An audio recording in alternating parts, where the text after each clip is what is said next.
Welcome to the Wandering Pilgrims podcast.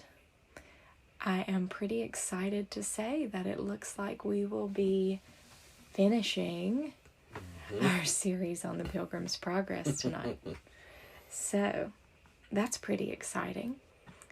Thank you for joining us again, especially considering it is the conclusion. And if you've stuck with us through all of this, thank you for that. So, I guess just a little background and a little information, and then we can dive in. So, we've been going over Pilgrim's Progress, written by John Bunyan in the 1600s. The second best-selling Christian book of all time. That's kind of started to fall out of favor in the last few decades. We hope that we can help remedy that. But we are going to go over the conclusion and the final stage of Pilgrim's Progress tonight. So, spoiler alert. We definitely recommend reading along with us or reading it before you listen to all of this. Or you can always read it and come back to this as a reference, I guess. So what all did we talk about last time? Faithful or not faithful? Still keep talking about faithful. Most of last episode was about Hopeful's testimony. Yeah. So go and check that out. It was the 10th episode of the Pilgrim's Progress series for us. And tonight, I'm excited to see Christian and Hopeful complete their journey and how it goes. So I guess, without any further ado, let's get started. All right. This episode of the Wandering Pilgrims podcast is sponsored by Anchor, the easiest and fastest way to record, edit, and distribute your podcast. We love Anchor and the Anchor app. We've used it from the very beginning. It's so user-friendly, whether you're a beginner or a veteran. It's free to use with tons of editing tools and free music to use, just to name a few things. They also take care of distributing your podcast to all major podcasting platforms like Spotify, Apple, Google, and so many more. So if you're looking to get into podcasting but don't know where to start, download the Anchor app or visit anchor.fm to get started today. So, we just finished Hopeful and Christian's discussion pretty much on his testimony and how he came to be on the highway, on the narrow path. And then the next thing, there's a lot of dialogue here at the end while they're just walking. So then ignorance comes back into view for them. And they start talking about how sorry they feel for him and how much they pity him. And the quote is made that he's blinded their eyes, or else they'll see. So he's been blinded basically to the truth. And yet he's still on this journey.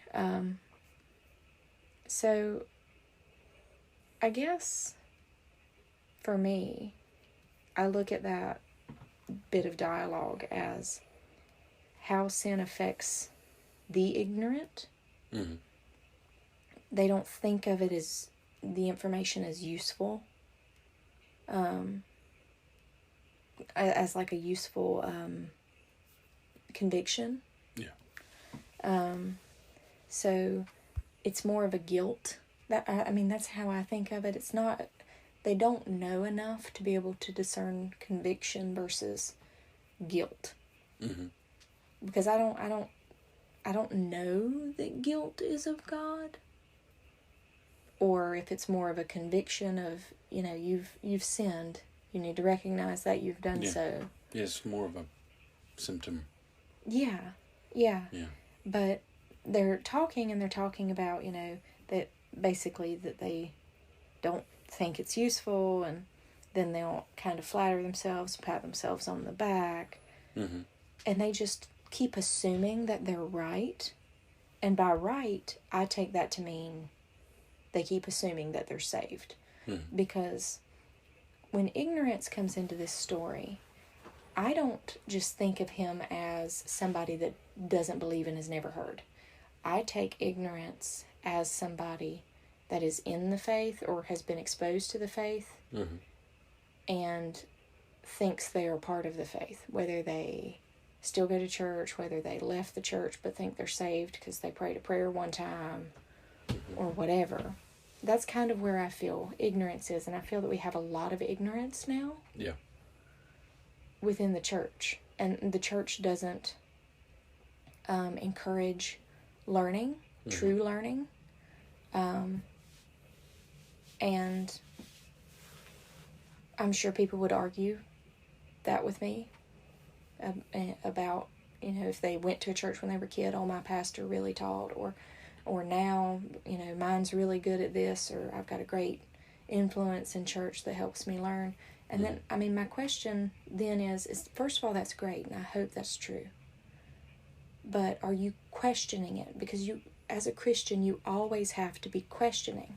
Mm-hmm. And if you're not in the Word and you don't have a good, strong prayer life at the same time, and a good, strong community, and by community of faith, I'm not talking makes you feel good and all smiles and always happy and happy to be there. And some of the most depressed people I've ever met in my life are happy, or quote unquote happy. They hide it well. Yeah. They go about their routine, and that's how they hide it, which is very sad. But I don't take this as people that aren't exposed to the Word. And I just feel like today, Mm-hmm. you don't have... I don't know if we've ever gotten it right in the church throughout history, but you certainly had periods where you had the Great Awakening, and then you had revival, like true revival. I'm not saying a yearly revival that we have at a certain time at church. Yeah. It's scheduled. Mm-hmm. Revival's not scheduled. But I don't understand. I find this very important for our times as Christians. Mm-hmm. Because I think our generation, at least, I'm not too sure about the ones that come after, we really hunger for knowledge. Yeah. Not just somebody telling us something up there. Yeah, we want to figure it out, want to find out on our own. Yeah, and we want to be taught how to learn. Mm-hmm. Does that come from a book? Or a class? That's my question. Mm-hmm. I'm very much a person that learns from books more than videos. I learn from books. Mm-hmm. But to me, I don't need a teacher to teach me to read the Bible. Yeah. And I don't need a book to help me learn how to read the Bible. Because, and I don't know, to me, God is the ultimate teacher, and it's His Word. Yeah, well, the entire Bible is designed specifically to teach you how to live in your faith. Well, then why do you need something to guide you while reading portions, or say it's a study on a particular book of the Bible? Mm-hmm. Is it beneficial? Is kind of, or does it help you be less ignorant? I think there are things that can be, so long as it doesn't give a specific interpretation of what it says that would be to lean you to one way or the other, right? If it's giving you, so I've done this with Genesis, where I've read Genesis, and then I've taken a class, like over the online, to be able to look at it and read it again from a literary perspective. Yeah, that was helpful. How everything, like as far as a literary work, comes together. How it's structured. And it definitely gave me a different perspective when I was reading it again. But it didn't necessarily lean me one way or the other. Well, I guess because I agree with you about the interpretation, and I agree with you that there's nothing wrong with trying to learn about the Bible or particular books of the Bible. I love archaeology, especially biblical archaeology, and learning that way, because, it's in the ground, it's hardcore fact, I like that, and I like learning that way, but we're not talking about a show that's trying to bend, or at least I'm not talking about a show that's trying to basically just say, okay, we found walls of Jericho here. Yeah. And they've fallen down. They're not interpreting anything. I guess what I'm afraid of is if you're taking a class, or whether it's college, whether it's school, whether it's seminary, whether it's just local, I'm always, I mean, you know me, when we started doing Bible studies, I never wanted to go first because I'm the one with the notes, and I don't want to lead people. Yeah. I want to know what you read and what you got from it. Like, what were your thoughts going through this? Because it gives you a perspective on the person. It can help you know if they're going through something. Yeah. And I just think that's very important, because God He structured it the way that He did. He inspired it the way that He did. Man tinkering with it, dumbing it down, is messing with it.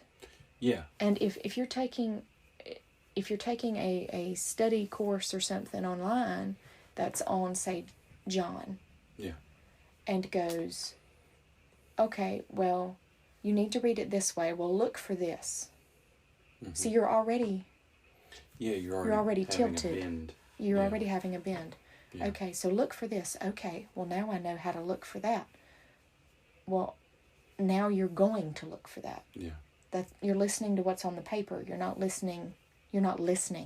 Yeah. It's the same difference as when you quote it out of context. That's what I'm worried about. What you can do when you quote the Bible out of context, like it's just a snippet, just a tiny verse, to get a point across. When you quote it out of context, you can give it a bend. You can make it mean whatever you want it to mean. You can quote the Bible 6 ways to Sunday to make it mean whatever you want, unless you read it in its context. And if you read an entire passage or chapter or whatever, if that verse is placed where it's supposed to be placed, there's no other context that you can get from it than what was intended. Yeah, I agree with that. There's been a lot of prosperity gospel and stuff in my feed lately, with prosperity preachers and stuff lately. And they all write books. So it's got me thinking about books. And then when ignorance came up, I'm like, so you've got books out there that are on John or on Paul's works or on Old Testament or whatever, that are like, read with me Bible. Like, basically, like we're going through this book to go through this book. Well, look for these key terms. Do you know how this sounds to me? It sounds to me like I'm studying for a history test and picking out keywords. Yeah. I'm not listening to what's going on in the text, because I have a study guide over here telling me how to read it and what to read and what to look for. Well, here's a question for everyone. What do you remember out of your 12th grade history book? I guarantee you I remember a lot more than you. I don't remember anything. That's because I'm a history nerd, though. No, I know history. Yeah. I can't tell you a single word.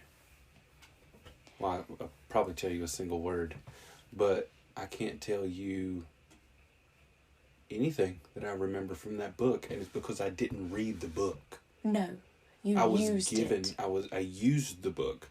I was given a study guide or given some kind of other book, and I used the textbook as reference. You're given a workbook. For the workbook? Yeah.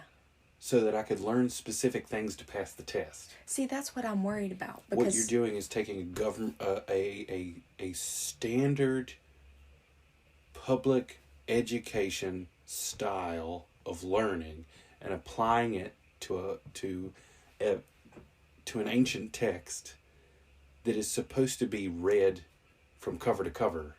Yeah. Or at least one book at a time. Yeah. If you don't go in order. Nitpicked. Yeah. Yeah. That's I think that's ultimately what I'm getting at with ignorance and what they were talking about, because that's what I worry about at this point. Because colleges still work that way. Mm-hmm. So if you have someone going to seminary and that's how they do seminary, then they're going to pass it along through their church. Mm-hmm. Well, everybody that went through government-run school especially is going to think it's all normal because that's how they normally went through school, and that's how the pastor went through school and seminary, and I mean, it's normal. Yeah. But just because it's normal doesn't mean that it's the most beneficial. Yeah.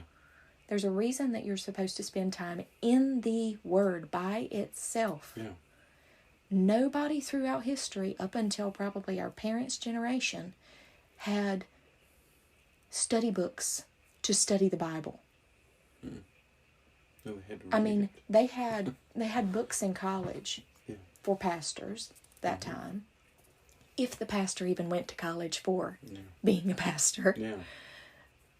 To learn about doctrine and to learn about history and to learn about these kinds of things for more rich knowledge of the era and the geography and the traditions and things like that. Mm-hmm. Not so much what we have today. Yeah. And I know that the most well-read person biblically that I ever knew, which we've talked about, my pawpaw, he didn't go to college. He went to trade school. He knew what he knew from praying and reading. Mm-hmm. And I'm kind of like, if that's the person, I mean, nobody's perfect, but he was as close as I can imagine. Mm-hmm. If that's the model, then why do I need all of this other stuff to clutter up my brain? Yeah. It gets in the way of time between just me and God, because now I have me and an author and God. Mm-hmm. And it scares me because we've had so many generations at this point of typical schooling, where that's the typical way of doing it. Mm-hmm. Just because it's typical doesn't mean it's best. Just because... But yeah, I mean, the state of learning, which is the only way that you eliminate ignorance in, I would say, our country, much less churches, is lacking at this point. And just reading about ignorance and listening to this, it really hits it home to me about all of that. And like the next part, they start talking about the fear of the Lord is necessary to help you grow and help you find salvation and stay on the path.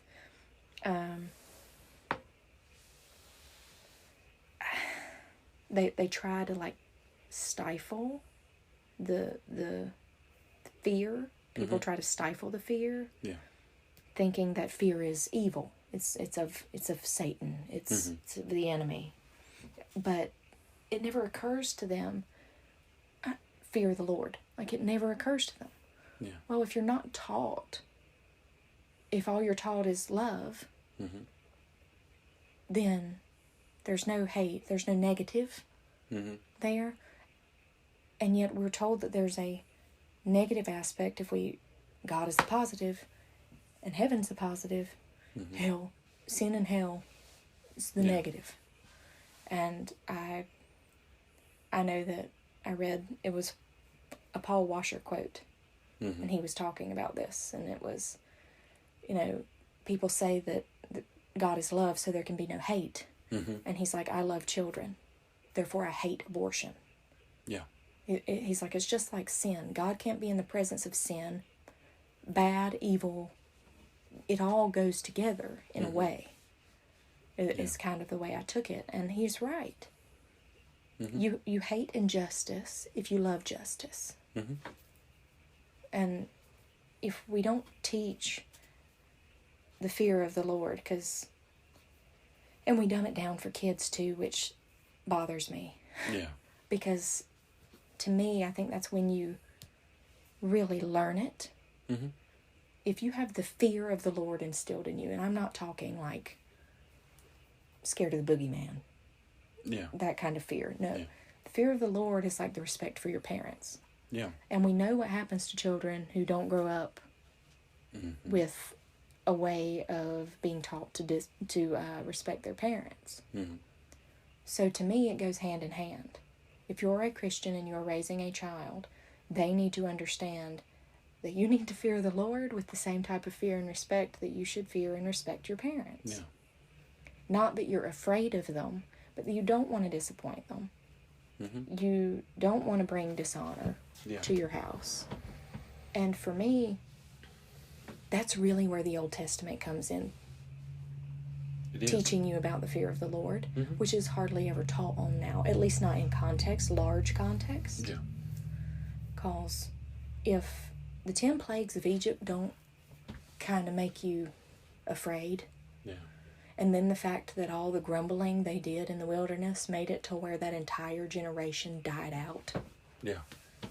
They never made that. Yeah. Well, and then at another point they were complaining, so much so that God sent serpents into the camp to bite them, and they die.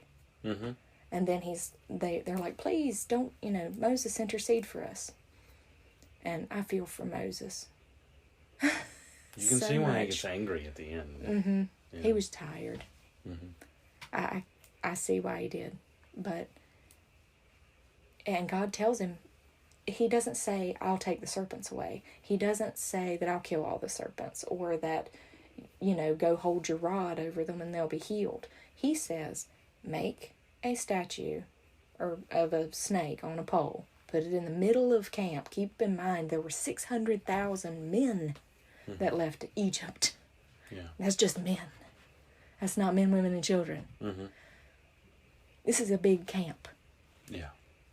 Put it in the middle of camp, and if they look on it, if they're bitten, they're healed. There's effort there. Yeah. You have to get to the pole and the snake. You don't get a free ride. Yeah. Just because you said, oh, come help me, I screwed up again. I know. At that time, I think he was pretty dang patient. That was a lot of complaining. Yeah.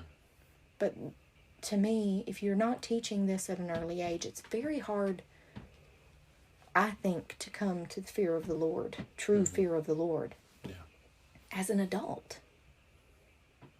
Because it's something you're supposed to learn in relation to a parent-child kind of relationship, which is much easier to learn as a child.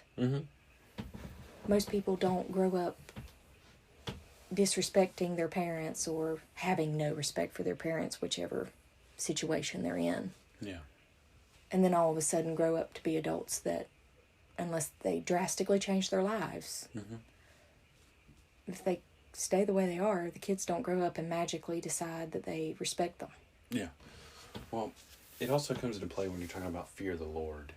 This, going back to where we're talking about context, especially in the Old Testament, when you're given the entire context of the Old Testament. Yeah. When all of those stories that you would normally, that you learn as a kid separately, story of Noah, story of Moses, story of, Joseph and Isaac and like all of these people. The flow of time, it is a map. It's a map to Christ. Yeah. From Abraham in Genesis all the way up. It is all showing you these interconnected stories of how God's plan to redeem humanity comes together. Yeah. You have Abraham and his family. And his promises made. And his promises made. And you go through the story of Jacob and then Joseph, whose brothers betray him and sell him into slavery into Egypt. And that was used for good and to fulfill prophecy. Yeah. And then it ends up that Joseph's entire family moves to the land of Goshen in Egypt, and they become this massive nation of people that then return to Canaan and create the nation of Israel. With a lot of turmoil and ups and downs in between, and screw-ups. But, you can see the plan unfold throughout the Old Testament. When I was a kid, I wasn't given that context. I was just told the stories. Yeah. That's something that I've tried to do with ours. I mean, ours is a little young for full-on context. But when we do our lessons on it, I do one person or event, biblical event, per week.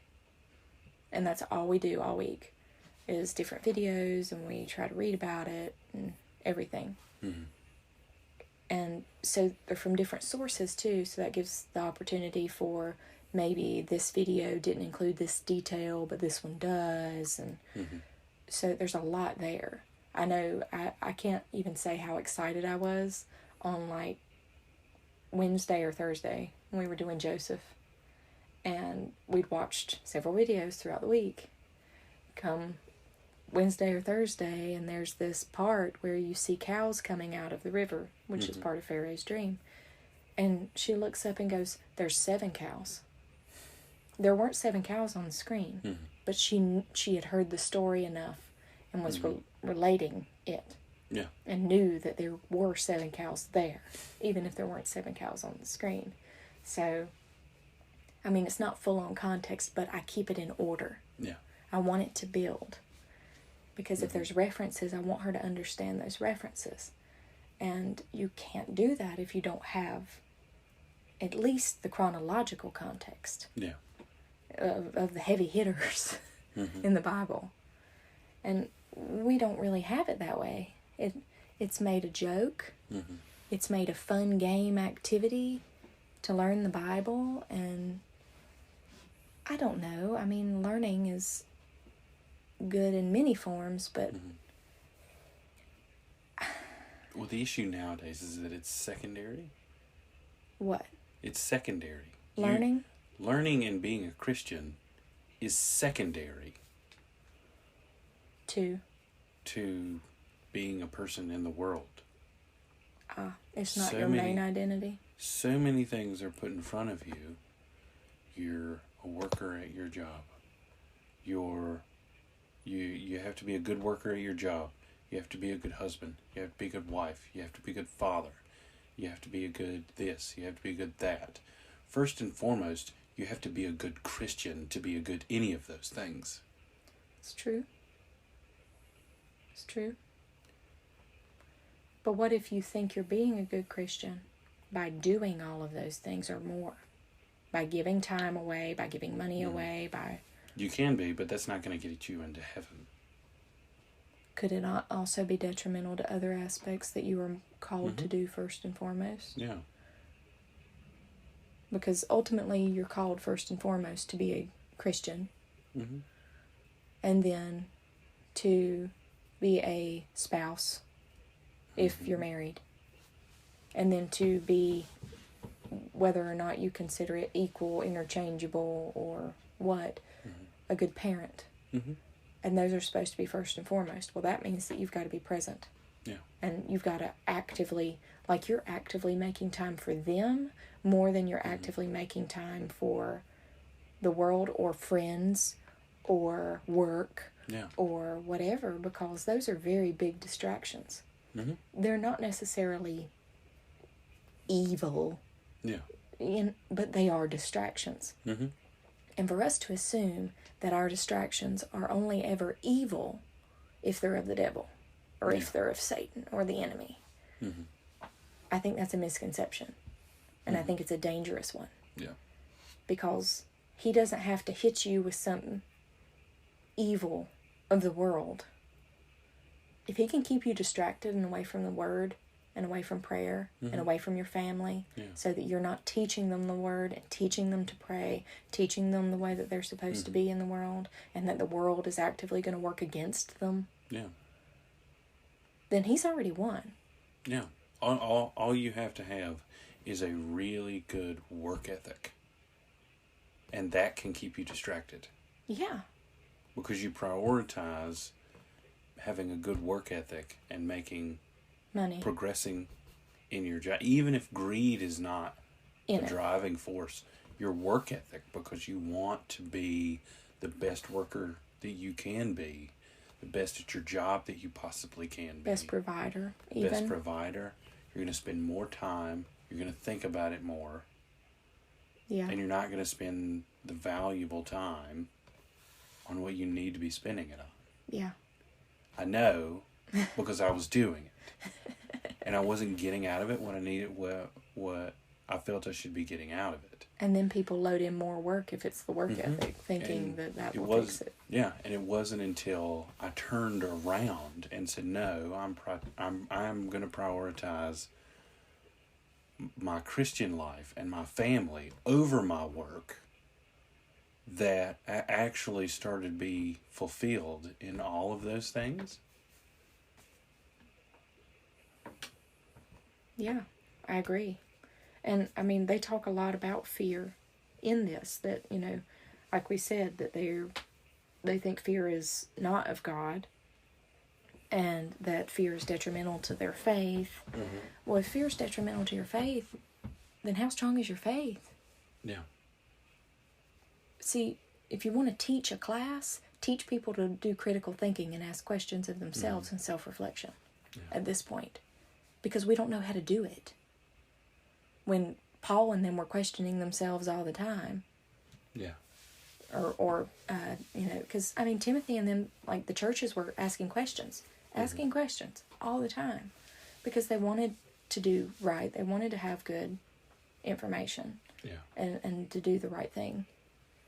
But, and then they think that believers shouldn't be afraid. I hear fear not ringing in my ears when I think about that. But if you think you're not supposed to be afraid, then it makes you kind of puffed up and confident when you really shouldn't be confident. And as I think about all these things and I read through them and I listen to them, it all sounds like a child that grew up for whatever reason, either not having to respect their parents, not being taught to respect their parents, or something happening to where they were made to not respect their parents. Yeah. That's how all of this sounds to me. Mm-hmm. The progression of it sounds like what happens from a child to an adult. Yeah. Who's not taught that with a parent. Mm-hmm. So, because, I mean,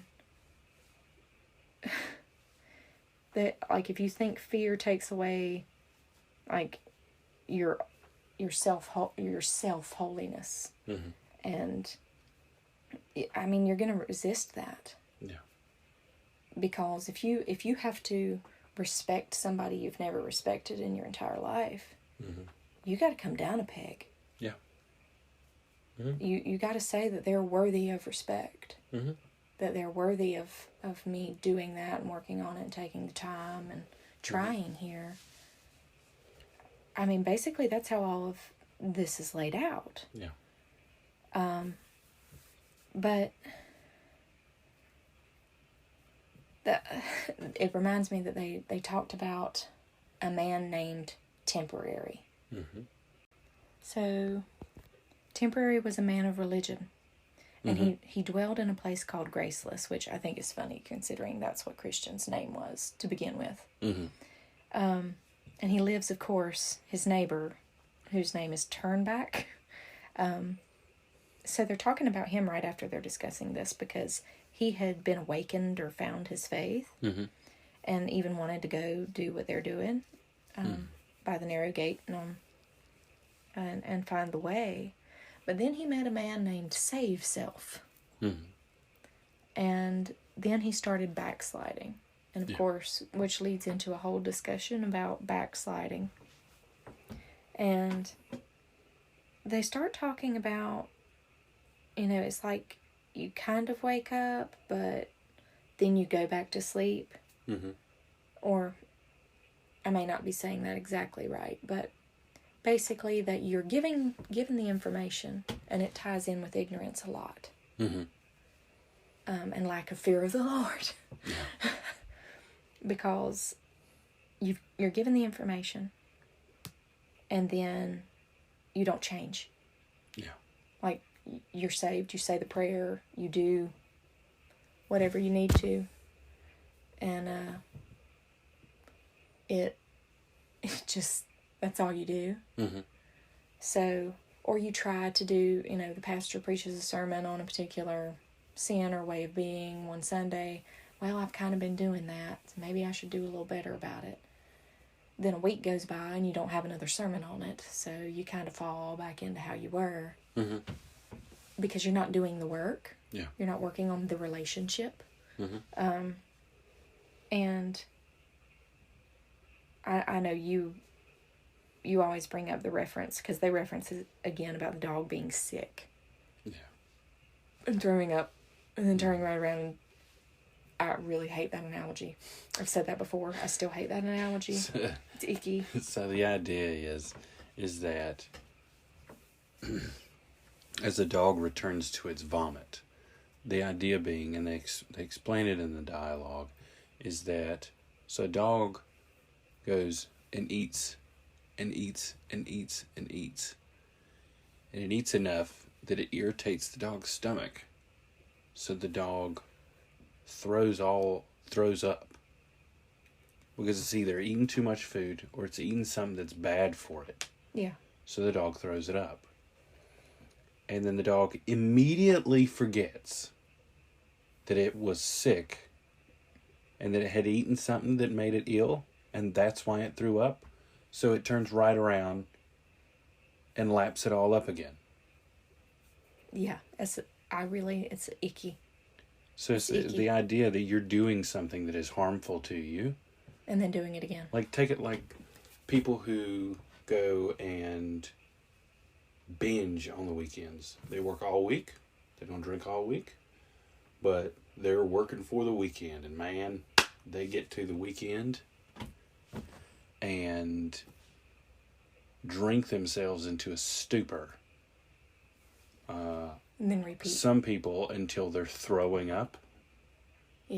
And they wake up the next morning with a huge hangover. They're sick. They feel like crap. There's recovery Sunday. And then they go back to work Monday. They work all week. Do the same exact thing the next weekend. It's a terrible thing to do to your body. And yet, many people across the world do it every weekend. Do it every single weekend. Well, they also go on to talk about the fact that a lot of the times people backsliding has to do with they're more afraid of man than of God, which again goes back to ignorance and fear of the Lord and everything. And then shame of religion. How did you take shame of religion? So to me, that would be, an extreme example would be being a Christian in a classroom or a group of atheists. You're ashamed of your faith. You're ashamed to be keeping it quiet. Okay. Because you don't want to be ridiculed. Okay. See, I thought it was something else, and it's probably just because I latched on to the word shame in religion. Yeah. I think of shaming. And it kind of goes together. You're talking about them being ashamed of it in public. Yeah. I'm talking about they look at religion as something that does nothing but condemn and shame people for their sins.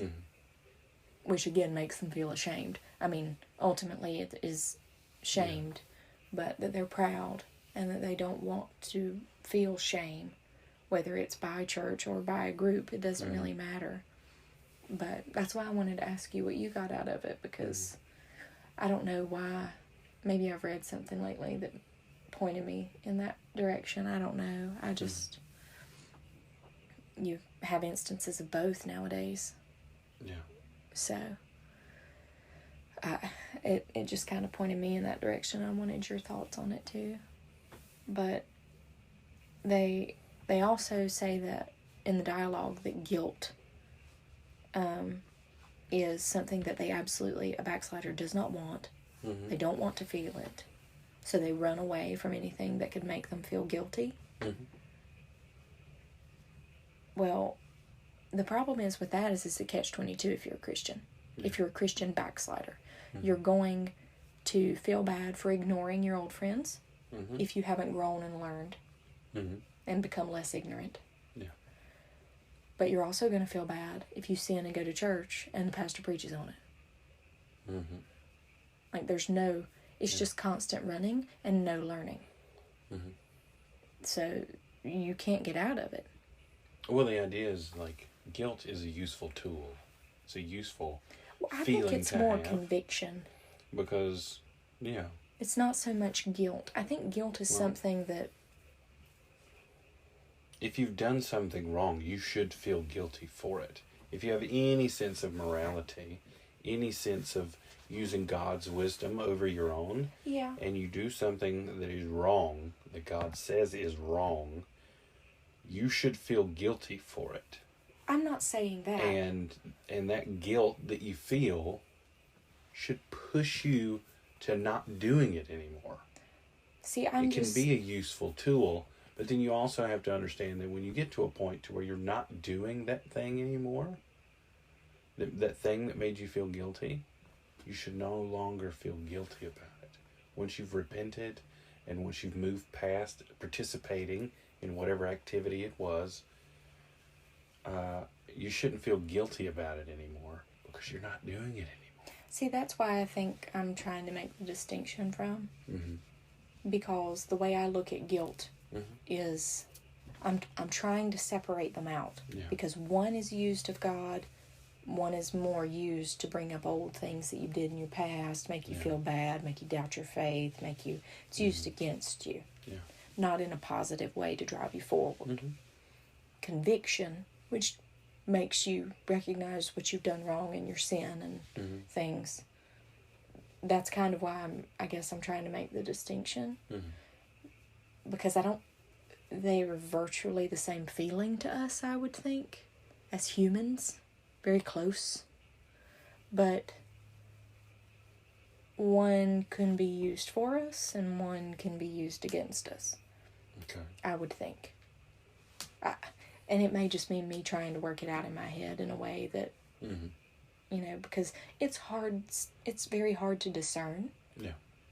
When you're being guilted to make yourself feel bad about something you've already repented for, about something that you're working on, about whatever, to drive you down and drive you back. And then feeling bad when you've done something and then you recognize it because you've learned. Well, now I know it. I can repent for it. I can try to be different. I can do better. It's just, at least for me, those are so close.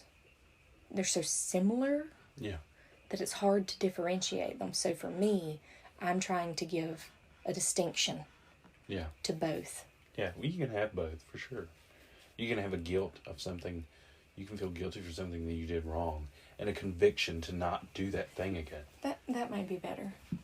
I mean, I have a hard time, because, I mean, nothing in life is simple. No. So, when I'm talking about these kinds of things, for me, it's been when I'm reflecting and I'm reading and I'm praying.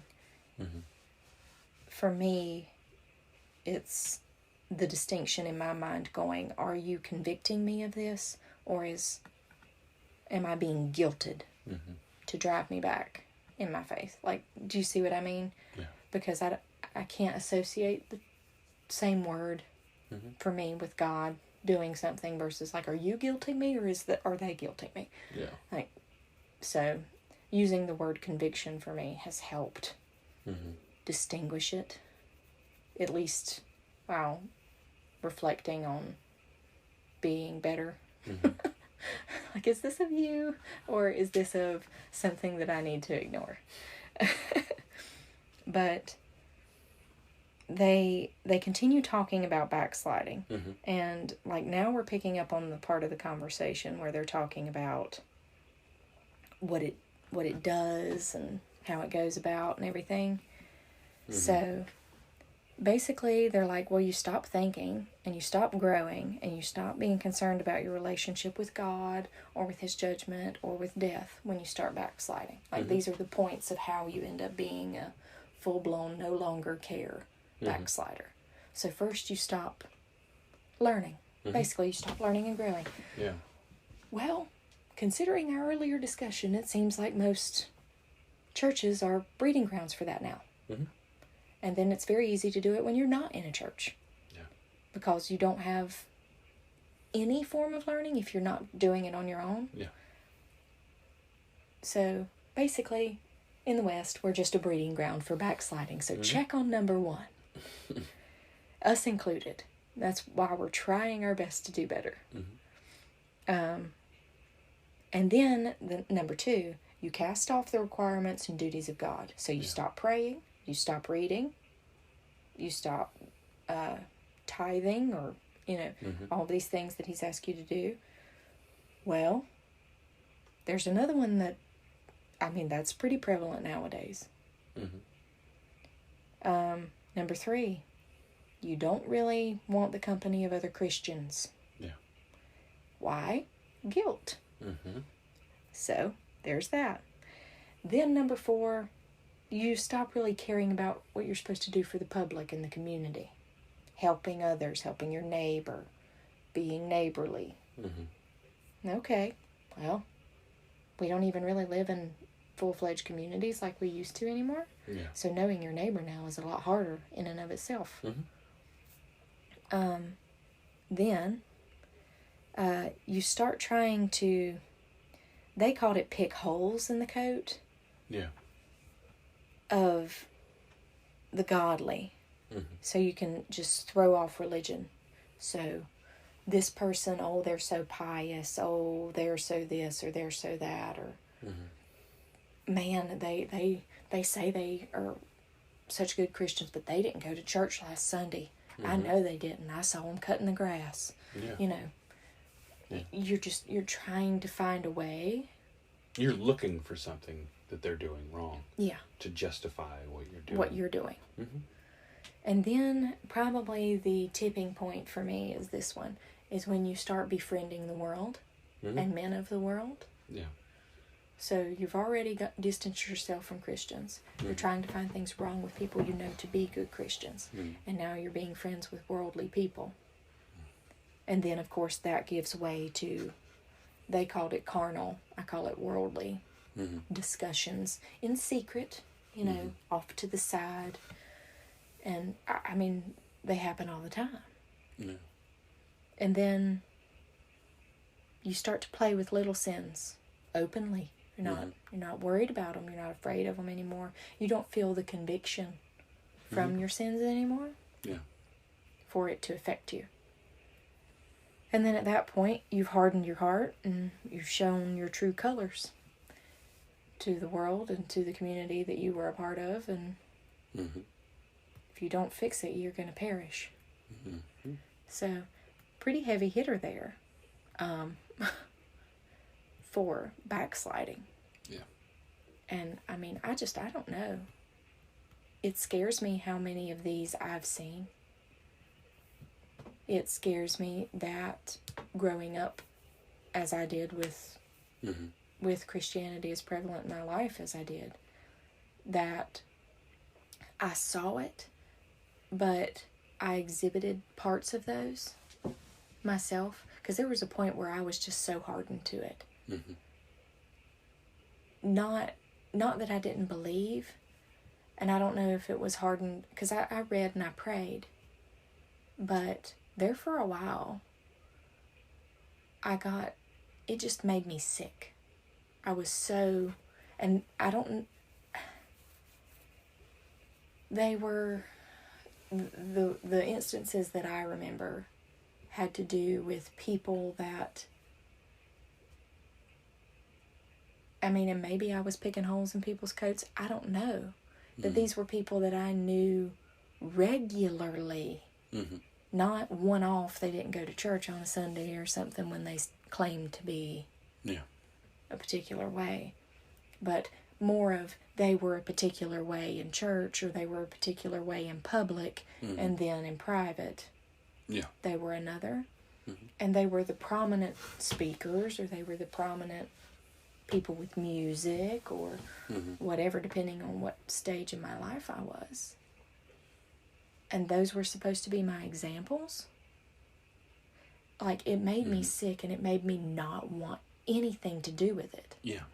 And then every time I've tried since, there's been some semblance of that. Mm-hmm. Still, no matter what denomination, no matter which place I visited or went, or... And I just... Eventually I got to the point, and I'm like, I see why people just watch it on YouTube. Mm-hmm.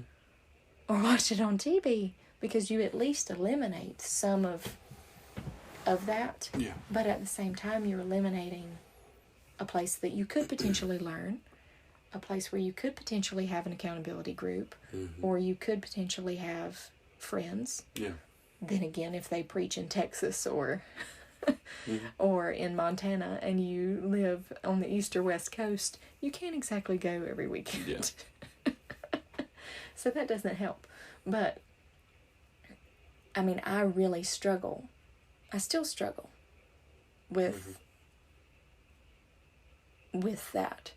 I don't have a problem with people saying I am a sinner, and I am a horrible sinner, and I really stink at this, but I'm doing my best. That's humility. That's recognizing that you're on the path, but I screw up every day. I'm not here to, I want you to get there, so I'll hold you accountable. Yeah. But I'm not here to hit you upside the head when I decide that particular sin is the one that I can't stand. But I want that, and I don't get that most of the time. I've met some wonderful people in lots of different churches and groups and Bible studies that we've tried out that are good people like that. But especially within ministry, like within the hierarchy of ministries at places we've visited and tried to go. Yeah. A lot of times they're not up there doing that. They're not up there saying, I'm a sinner, I'm just as equal as you. Whatever. You have, one time we went to a place, and it was a stage with a showboat singer. We were there 30 minutes just for his concert. Yeah. Which did not help me or gain anything from that, other than anger at the fact that he was using this as a platform for his own self-glory, and nobody's calling him on it. Yeah. That's the biggest thing. That's what irritates me. It's not the fact that someone would do that in church. I expect that. I expect that there will be people in churches that act that way. What I didn't expect is that, exactly what you said, no one called him out on it. No one brought up the fact that he was being vain. No. Well, and we go to other churches, and these people are head over heels for their pastor, who we sit there, and if I'm not about ready to have a headache and rub my temples because I can't stand to listen to him talk, he preaches on something, or he uses the Bible as a reference point to talk about something totally different that doesn't have anything to do with it. And nobody knows. Yeah. Nobody knows that. Nobody in the congregation knows. Mm-hmm. And if they do, they don't say. So I guess my bigger thing is that, just like you said, that is a huge thing, that nobody says anything in these churches. Mm-hmm. But that it's that common. Yeah. Because as we've said before, if you can't tell, we live in the Bible Belt. Yeah. From how we sound. So we've tried churches. Mm-hmm. We have been to a lot. There is one on every corner. But yeah, I don't know. I really have I don't want to say a problem. It bothers my heart. Yeah. To the point where I'm angry. And I don't want to be angry about it. But it just baffles me. And the only thing that comes to my mind when I feel that way is Christ flipping tables in the temple. Yeah. Because of what they were doing there. Mm-hmm. Was not of God. It was demeaning to God. It was not honoring God. Mm-hmm. If you are not preaching the word, if you use it as a reference point and then turn 180 and say, well, this is what they were talking about, but in my context, this is what it's really about. This is what we can take from it. Yeah. Really? What service are you doing to your congregation? Mm-hmm. Well, that's where if you had read it, you would be able to call them out on it. If you knew it. And I'm not saying everyone can immediately be on the same level. No. Like, I totally understand. Like, it takes... a long time. This is a life journey. Yeah, just like Christians. You're going to be way further along 20 years from now than you are right now, and so on and so forth. But if you knew the material ahead of time, if you were given that opportunity and you knew the material, then you were like, oh, okay, you're lying. Because anything that you add and anything that you take away,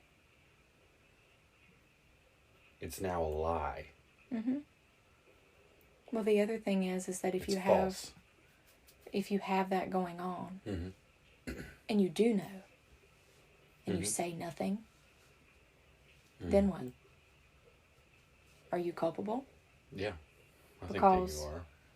Because you know that what they're saying isn't accurate or true, or at best misguided, and you say nothing, and you allow it to continue in your church. Yeah. That is one thing that I will say. Most people just leave. Why do you think we've had so many people leave the church? They get tired of the showboating. They get tired of the hypocrisy. Yeah. And I can't say as I blame them. The only thing that I can say is, and that we're not even to this point, but we haven't found one where we think we could, at least I don't think we could make an impact in this way. Christians that think like we do leave, and then no longer get any sustenance. Yeah. We're yearning for something and we're not getting it there. And we leave. We're not changing it. Yeah. I mean, we tried at the last one. We tried to be a force and to have opportunities for people. And nobody was interested. No, it's this idea. It's just it's the same idea that you have from a worldly perspective, like at your job. Oh, you don't know what you're talking about because you didn't go to school for what you're talking about. Everyone wants to make this argument from authority.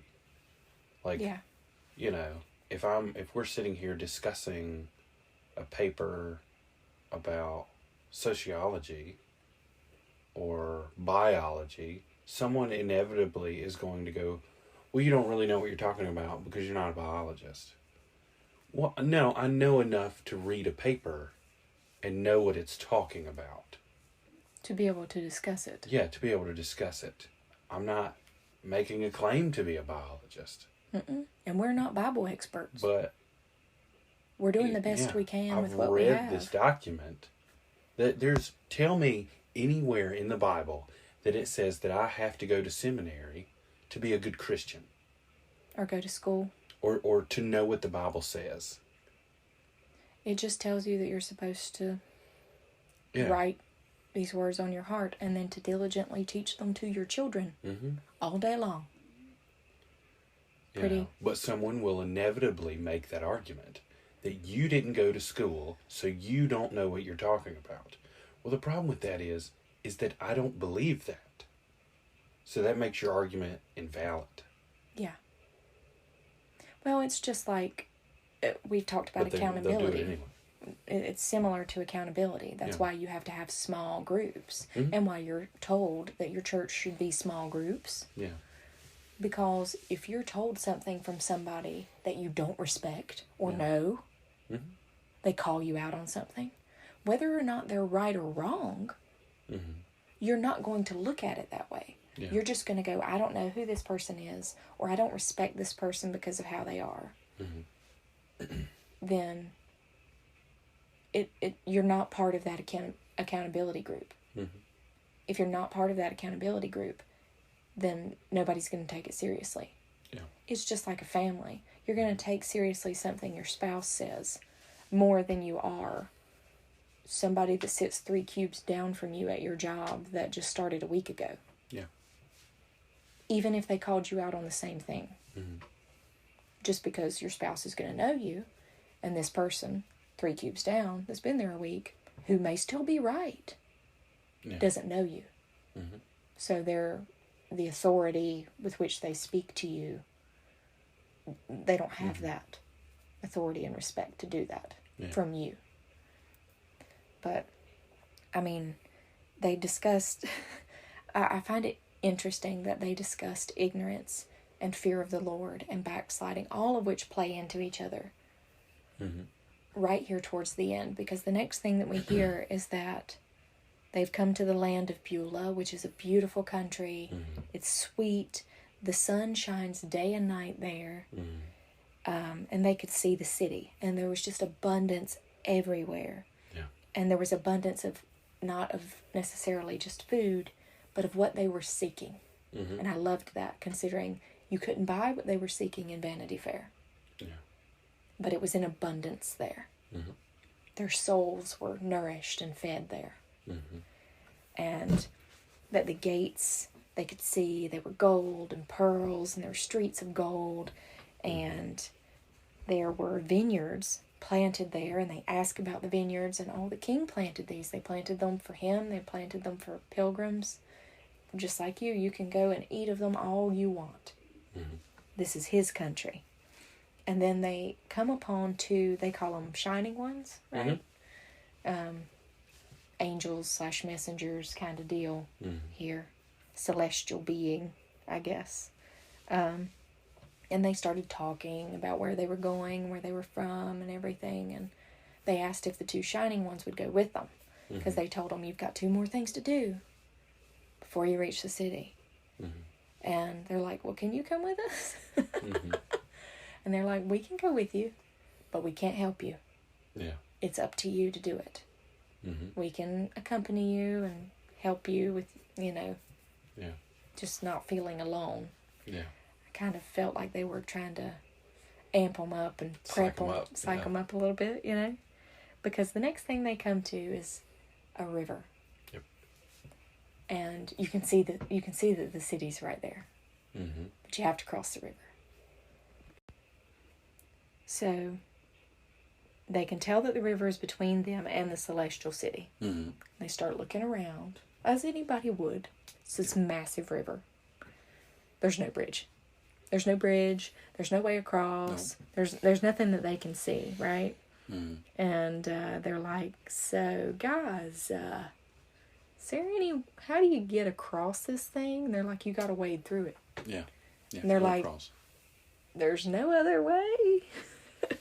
And they're like, oh, there's one other way, but the only people that have ever taken it are Elijah and Enoch, at least until the end of days. So it's not really well traveled. And I'm just like, yeah, no admittance. That's what they're saying. No admittance. You have one way. Yeah. Like, we're telling you about this other way. You're not worthy of the other way. Just forget about the other way. You got to go through the river. Yeah. Which, when you think about that, the things that they said, those people did not die. They ascended to heaven. Yeah. So they were going through death. The river of death. Yeah. Is what they're going through. And so they start trudging along. And before they get in the water, they're like, how deep is it? Is it shallow? Is it deep? And they're like, it depends on your faith. Your faith in the Lord will determine how shallow or deep the water is. And of course, Christian and Hopeful wade in to death. Yep. And Christian starts sinking. Yep. He begins to sink. And he just can't handle it. And he is terrified and just starts doubting and spewing all of this crazy talk that you wouldn't expect from Christian at this point. Hopeful, of course, has found shallow waters being hopeful. Oh, yeah. Because he is hopeful. So now he is spending his time trying to keep Christian's hopes up. Yeah, he's just trying to keep his head above water. And his head above water. Yeah. And like he'll bob under and then come up half dead. And, you know, he's about ready to just give up. He starts seeing evil spirits. And he starts basically, he sees all the fear and stuff that he's afraid of. More than he remembers all of the good that's happened. And all of the things that he's went through. And, you know, Hopeful's just kind of like, these doubts aren't because God has forsaken you. They're for you to be able to overcome and strengthen your faith. Yeah. And I love that part because whether or not a trial or something we go through is sent from God, whether or not you subscribe to that or not, He can use whatever He wants for good. And for His glory. He can turn whatever you're going through into His glory. That does not mean that everything you go through will turn out good in your view. Yeah. You have somebody with big picture here. And I know that there's a lot of things that people can go through that is a hard pill to swallow. Yeah. Well, like I was talking about before, just think about Joseph. Yeah. Joseph. He gets sold into slavery by his own brothers. He becomes the head slave of a household in Egypt. He's then betrayed again and thrown in prison. Becomes for doing head prisoner. Nothing wrong. He did nothing wrong. No. And he gets thrown in prison. He interprets a couple of dreams because this is the gift that is given to him by God. And then becomes second only to Pharaoh, which gives him the ability to eventually, one, save Egypt and the rest of, presumably, the Middle East from this drought. Yeah. And this famine.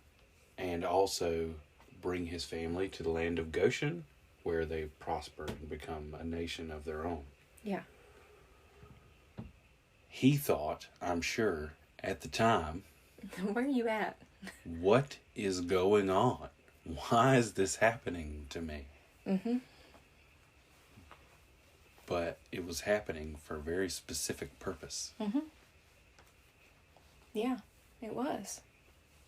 And I found that last, because it's so close to them reaching their goal, that it was kind of poignant. Yeah. The timing and everything of this particular bit of knowledge about things you'll go through.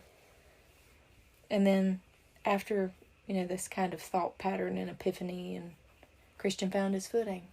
And it was shallow from then on. And then they made it to the other side. And the two shining ones that were on the other side of the bank Yep. were there. Yep. They're out on the other side. So they don't have to wade through it. To greet them. Yeah. And they have new garments when they come out of the river. They've left all of the world behind them in the river, washed them, cleansed them, ready to go. And I think that's another thing of symbolism in this. Mm-hmm. They were washed clean. Yeah. They were made clean and fresh and new by going through the river of death. Because as we'll see, if you don't go through it, that doesn't happen. Yeah. You're not made new. Mm-hmm. It's a transition. Yeah. Well, see, this is one thing that I have an irritation with is that as a Christian, we are supposed to have this hope for the world to come. Mm-hmm. Not this one. No. Not this one at all. The one for the world to come is the one that we're supposed to have hope for. Mm-hmm. And yet, death is something that no one hardly ever wants to talk about.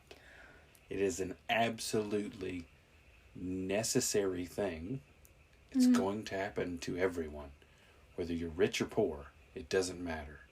It happens to everyone.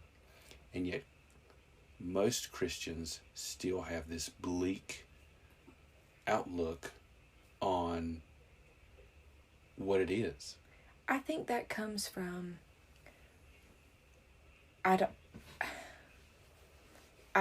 didn't live hundreds of years ago, so I don't know how they preached all the time. But at least in my lifetime and what I've heard and read from the generation before. And I don't know if this started when the once saved, always saved stuff kind of came around or about. They stopped preaching and teaching that you are working to be less sinful. You are working to live a repentant life that is an example to others. Mm-hmm. And then you will be rewarded with heaven by coming to your faith and then living a repentant life as Christ has asked you to do. Mm-hmm. And spread the good news. That's not so much what it is. They started teaching you need to be saved from hell. Yeah. So now you have this very prominent, scary thing that if you aren't careful, you fall into when you die. Mm-hmm. So they preach on the end more of, which nowadays you don't even have a whole lot of that. Yeah. There's no fire and brimstone so much. Yeah. But that was a thing for a while, so much so that we call it that fire and brimstone preaching. Yeah. To where they were preaching on death and hell. You want to avoid that. Yeah. But they quit preaching about how you avoid it. Yeah. They just condemn people for sins and not teach them morality and how to be moral people. Mm-hmm. Because the ultimate thing is you realize Christ did this for you and you recognize it. Mm-hmm. Okay, now what? Go and spread the good news. Go and spread the good news of what you found. And work to be as sinless as possible. Mm-hmm. Help your neighbor, spread the word. Yeah. Love others as unconditionally as you can and to the best of your ability. Repent when you screw up. Learn when you screw up and from when you screw up. Mm-hmm. Pray, read the Bible. I mean, it's really not as difficult as it's made out to be. Yeah. But they don't preach on that. There's the sinner's prayer or raise your hand or whatever, and now you're saved. Okay, let's go dunk you. You've displayed that you are now part of our church and that you are baptized, and now you don't want to go to hell. Like that's the steps. Mm-hmm. Nobody can get comfortable with their faith or grow their faith to where they can reassure themselves, because everybody's going to doubt. Mm-hmm. Doubt is a very useful tool for in a Christian's life especially. Mm-hmm. Are you really saved? Did you really not sin? Did you really not think about it? Did you really, Mm-hmm. Doubt is a very useful tool against us. Mm-hmm. Would you know that if you don't read it and learn it? Because you're not taught it a lot now. Yeah. So I think that's where it comes from now. Mm-hmm. And I mean, it anything unknown, Mm-hmm. fully understood, has some bit of fear to it. Anything without proof. Or uncertainty. Yeah, I would say I would one step that and say anything without proof. I don't know that it's so much that. Our lives revolve around, our worldly lives revolve around proof. Proof of this, proof of that. And to me, like it even says, like, those who aren't actively seeking life Mm-hmm. are already dead. Yeah. Well, I don't know that I would say that for everyone in every instance.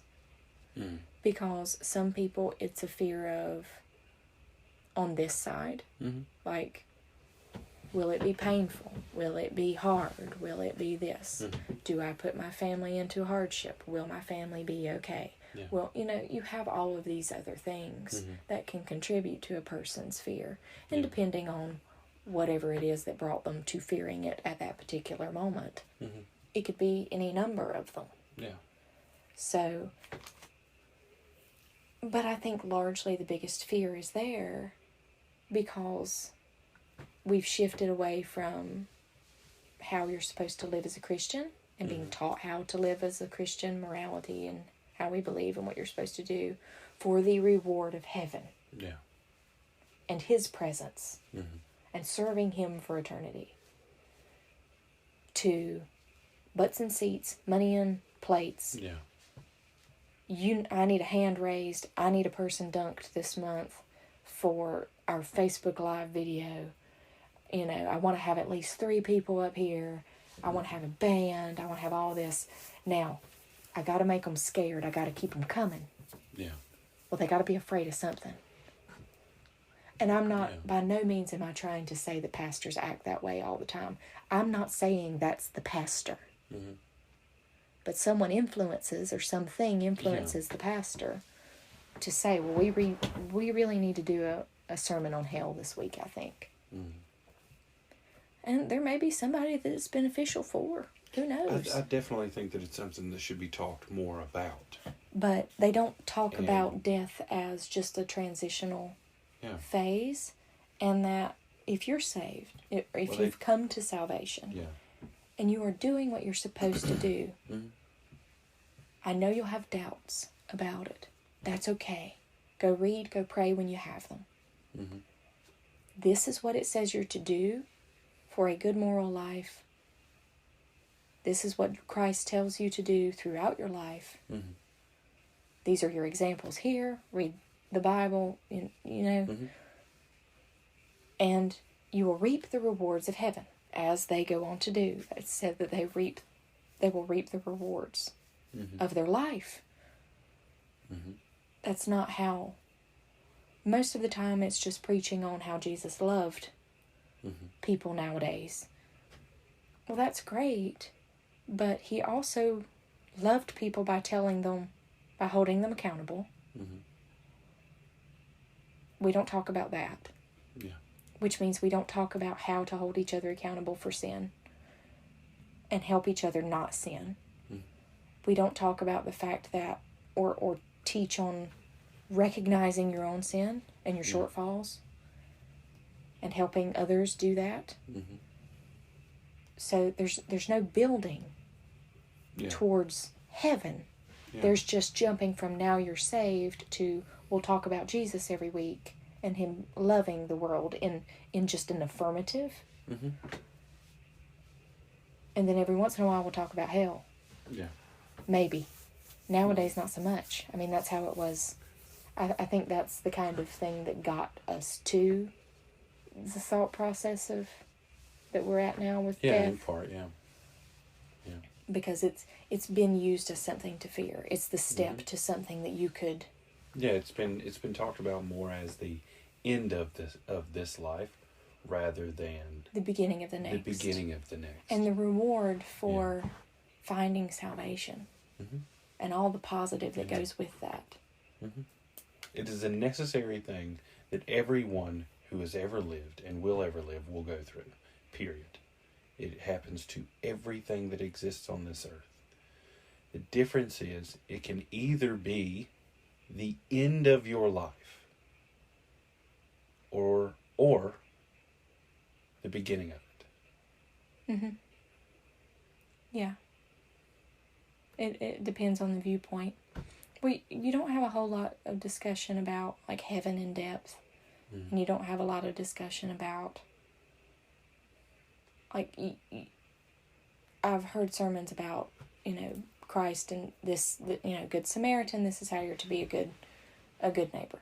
Mm-hmm. Okay, so I need to take care of my sick neighbor. Well, I don't have a sick neighbor or a neighbor that got beat up. So now what? Yeah. You see what I mean? Yeah. And they only use those. Do they preach on Christ going in there and flipping tables? Yeah. Not so much. Yeah. Do they preach? Well, that's the thing, like you were saying, like they don't teach, like they teach how you should treat your neighbor, but they don't tell you who your neighbor is.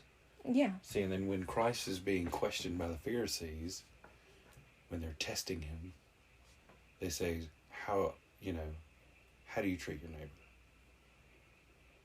And then he says, and they go, well, who is your neighbor? Those who you treat neighborly. The people that you treat as your neighbor are your neighbors. Yeah. It's not necessarily the people that are living adjacent to you. Yeah. It's everyone. So he extends that. Mm-hmm. Which he does a lot of. Yes. But there's just... But that's not, I read something about some pastors trying to preach verse by verse now. Mm. I don't know if that means they're going from Genesis all the way through the Revelation, or if they mean like books at a time. Yeah. And I think that's a great thing for some pastors to be doing. Mm-hmm. Because I think it's just like we're talking about, it's depending on the times, mm-hmm. what becomes important to preach on. Yeah. And at some time in the not too distant past, hell became a big thing, which ties to death. Mm-hmm. So much so that we coined the term fire and brimstone pastor. Mm-hmm. So, I mean... Yeah, and in a worldly context, you at the same time that this appears, you're also dead in the middle of the Cold War. And there's this constant looming threat of nuclear war. Yeah. In the literal end of the world. Apocalypse. Yeah. Yeah. So it's very easy to see how principalities at work mm-hmm. used the circumstances in the world to influence mm-hmm. a major swath of people to... It became a fear tactic. Mm-hmm. And Christ didn't win people by fear.